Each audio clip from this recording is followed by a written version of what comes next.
I've covered some fascinating trials over the years and watched as prosecutors have used various kinds of evidence to convict defendants. One case that stands out in my mind involves a Chicago mobster by the name of Harry Alleman. Harry was a notorious crime syndicate hitman.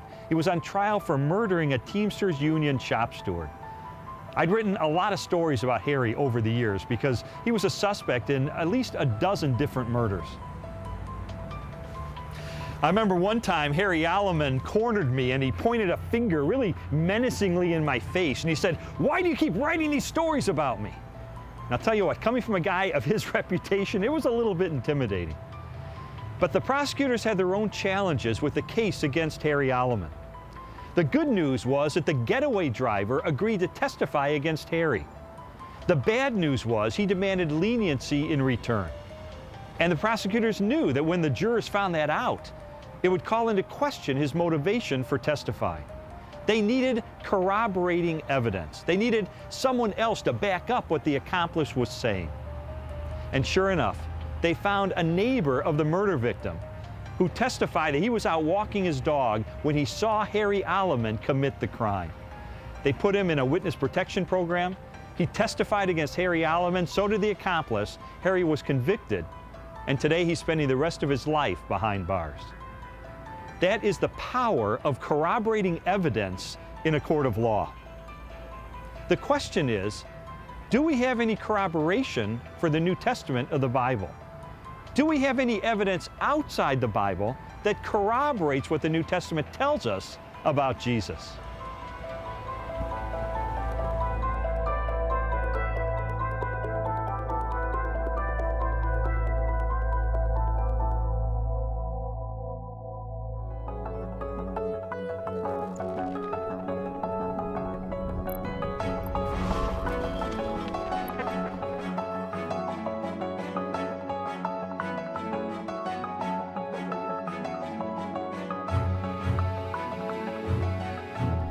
Following the pattern of my investigation, my next step was to determine whether or not there was any evidence outside the New Testament that corroborates what the New Testament tells us.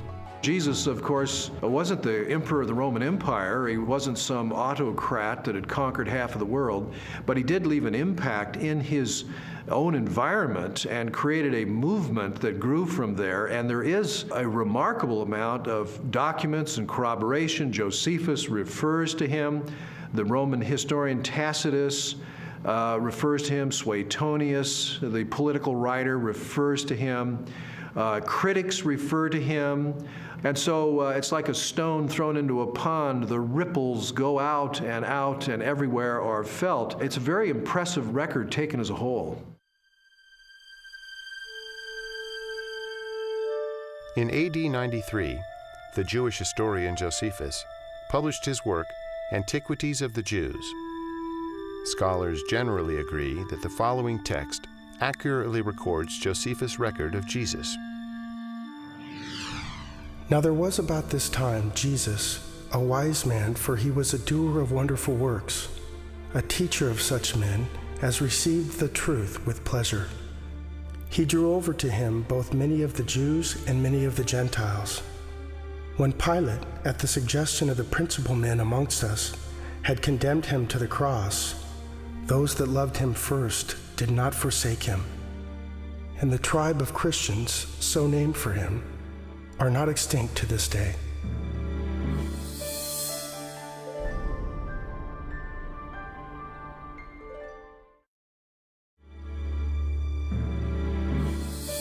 In a court of law, the rebuttal case is an opportunity for the other side to present their evidence. Well, in recent years, there's been a proliferation of books and articles about the so-called Gnostic Gospels. And I wanted to figure out, does this represent the mainstream of academic scholarship? The Gnostic Gospels are a collection of religious writings from the 2nd and 3rd centuries. They blend the teachings of Jesus with a variety of ancient philosophical beliefs. According to the tenets of Gnosticism, the universe was the creation of a flawed and wicked God. Therefore, all matter was evil. Salvation from this world could only be attained through secret knowledge about the spiritual nature of man. There's been a lot of talk about the Gnostic Gospels, the Gospel of Mary Magdalene, the Gospel of Philip, the Gospel of Thomas. These documents are almost universally recognized to be much later than the New Testament Gospels and not to record historically reliable material related to Jesus. Well, the New Testament Gospels give us a portrait of an early first century Palestinian Jesus of Nazareth. The Gospels from the 2nd century, which are mostly Gnostic Gospels, such as the Gospel of Judas, or the Gospel of Thomas, or the Gospel of Philip, or the Gospel of Mary, they give us a very different Jesus. Now, you can pick and choose if you want. You can say, well, I like the 2nd century Gnostic Jesus better. Others might want the early 1st century Palestinian Jesus. But if you're going to be a scholar about it, and you're going to talk about, well, which Gospels really do give us earlier traditions that more reliably reflect the actual historical Jesus, you got to go with the New Testament Gospels every time. There's a view among some that there were all of these different competing views of Jesus Christ, and that the one that won out became the orthodox perspective of Christ reflected in the Gospels. All the evidence runs contrary to that. Jesus was a 1st century Jewish teacher who revealed and demonstrated himself to be the Messiah. That's the presentation we get in Matthew, Mark, Luke, and John, the New Testament Gospels. These later Gospels, these Gnostic Gospels, present a very different Jesus, almost a Greek philosopher, an esoteric Gnostic Jesus. It's clearly not the authentic historical Jesus. What I've come to discover is that the Gospels in the New Testament, Matthew, Mark, Luke, and John, are our best sources for Jesus. And I've also found that they are reliable, and that from these sources we can form a picture that I believe is very accurate, that tells us about Jesus, what he taught, how he was perceived by his contemporaries, and what his life was really all about. Everything from Jesus' parables, to his healings, to his controversies, to his warnings, and all of that, the reason they were telling this stuff is that not just it was good advice for them in their own day, but that it actually mattered, that it actually happened. And if it hadn't happened, you're into a totally different worldview, a worldview which is about ideas, which is about self-realization, hugely popular in our culture just now, discovering who I really am. You know, for goodness sake, Jesus didn't come to help me discover who I really am. He came to tell me who he knew I really was and to do something about it. And that's much better news.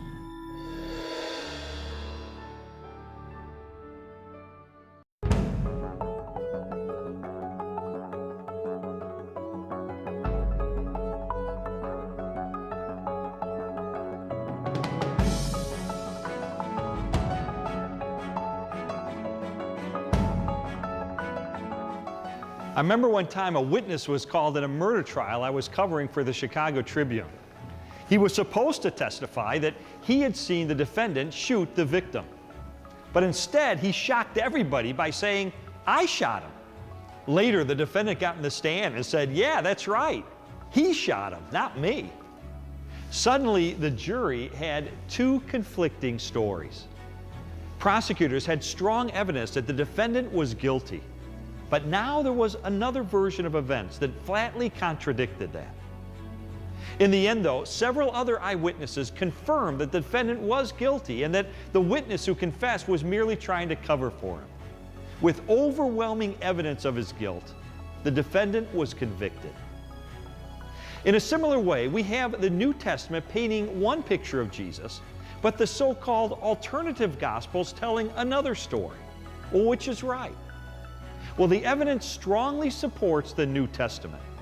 Unlike the Gnostic Gospels, they're based on eyewitness testimony, they're written very close to the events they describe, and they're confirmed at points by archaeology and secular history. Consequently, I believe that we can have confidence that Matthew, Mark, Luke, and John contain the most reliable information about Jesus. Well, how about you? Where would you say the arrow of evidence at this juncture points? Toward or away from the Gospels being reliable?